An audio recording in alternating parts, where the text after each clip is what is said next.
I do think that the Rams are going to be able to move the ball through the air. I am worried about what Saquon could do.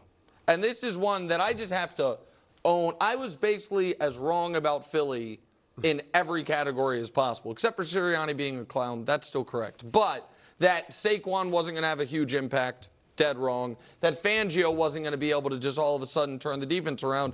They were the worst defense, and Brew just said they're the best defense. Shocking. Greg's point, though, I think is maybe the most notable, which is Jalen is not the same guy without both of those studs. Correct. And that is a real indictment's too strong of a word, but that's a fair criticism of him, that he has, as a top three receiver duo in the league, and if one of them's out, it doesn't it is totally different. And so my gut tells me that the McVay-Sirianni edge is big enough and the Rams rolling the way they are, that the Rams at home at SoFi probably, but again, I don't have I think it's Philly. All right. Let's talk about this game. There's a few things that I really want to highlight.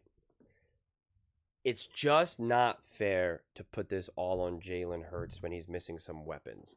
It's definitely part of it. And we've seen so many quarterbacks, when they don't have their weapons or complete core, that they drop off.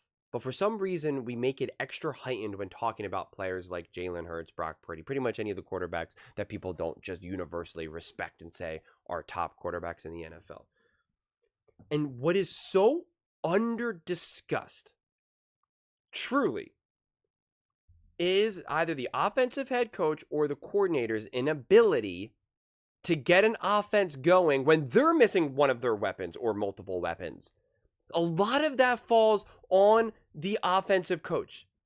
No question about it. It's where the great coaches, the McVays, the Reeds, etc., the offensive coaches, that for that matter, are able to find ways. They're able to elevate these other wide receivers, tight ends, again, whoever potentially is injured. So to keep putting that on Jalen Hurts, I just don't think that that's 100% fair. Of course, he's going to be better when he has his top receivers. That is the story with every single quarterback that has ever existed in the history of the NFL. It's not controversial. One side I'm like, I can't believe we still have to talk about this and say this out loud. On the other side, I'm like, well, I guess it kind of makes sports content creation easy because we get to just keep saying the same things again and again and again because I guess they'll just never go away.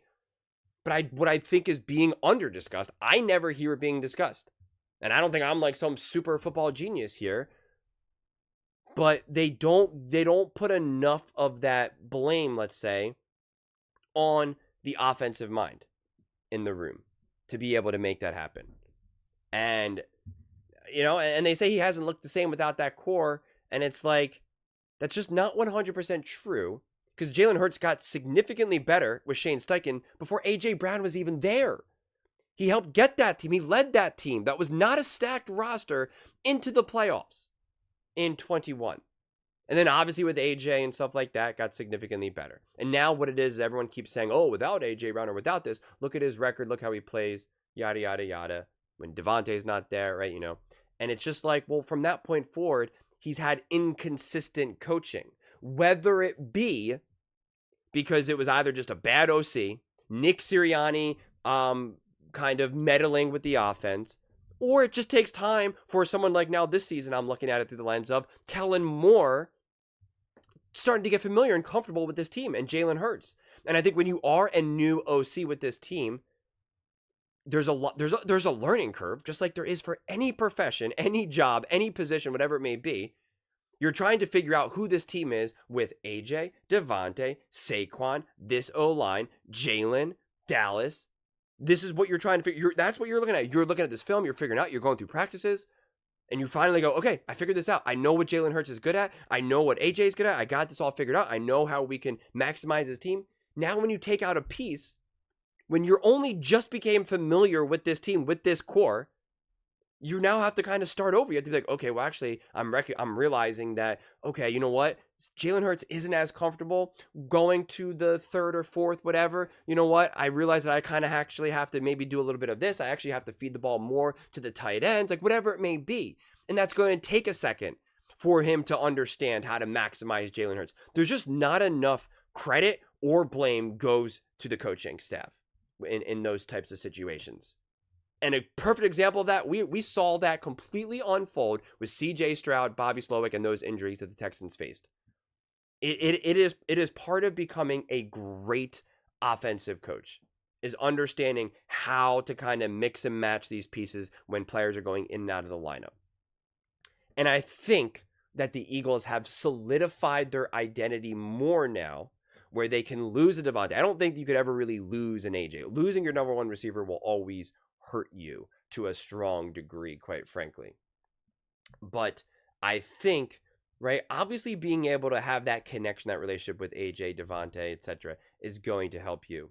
But I do think that the Eagles, hopefully, you know, teams, any NFL team will always surprise you with some of those like obvious situations that they still, for whatever reason, still do the opposite, which I still to this day can't ever wrap my head around.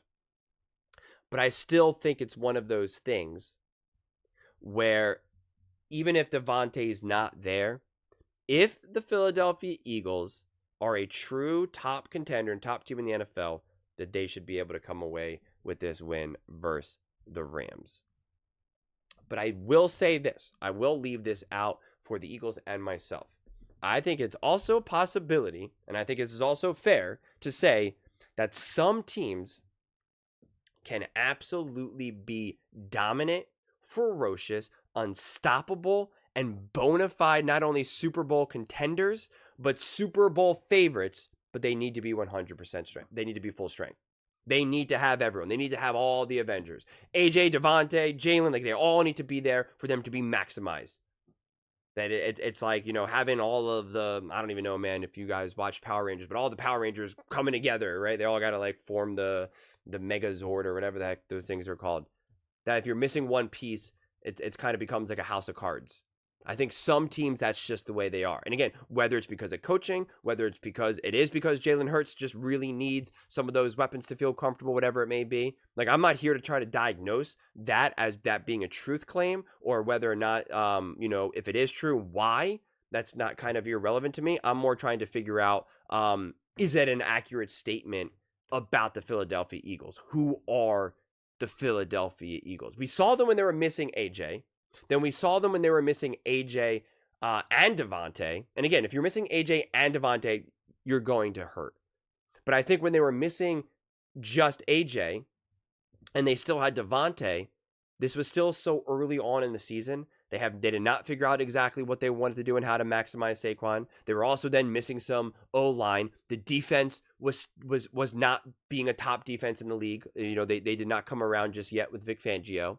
And also, like I said, Kellen Moore was like Kellen Moore's like second, third, fourth game with Jalen Hurts and the Eagles. Like it's going to take time for them to develop that relationship and him deeply understanding this is how to maximize this team.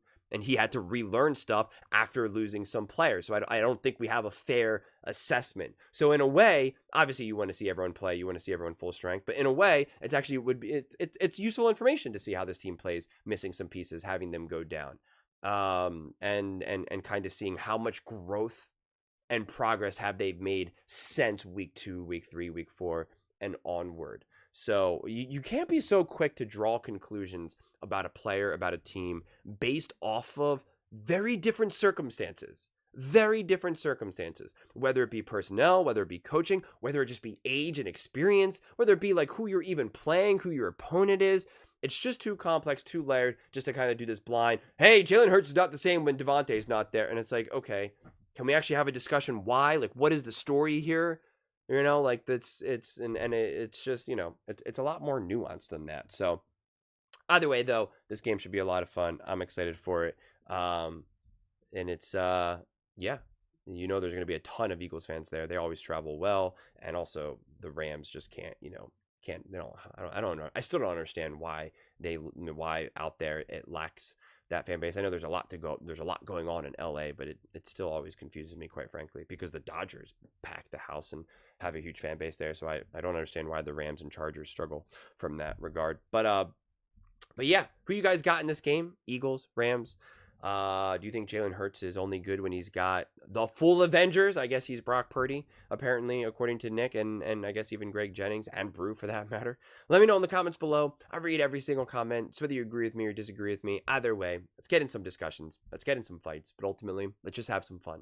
And please do consider subscribing. We are building an amazing community here, and I absolutely love to see you part of it. I want to build something that we all genuinely feel connected to. Something that we're really excited to be part of. I think we're well on our way to doing it.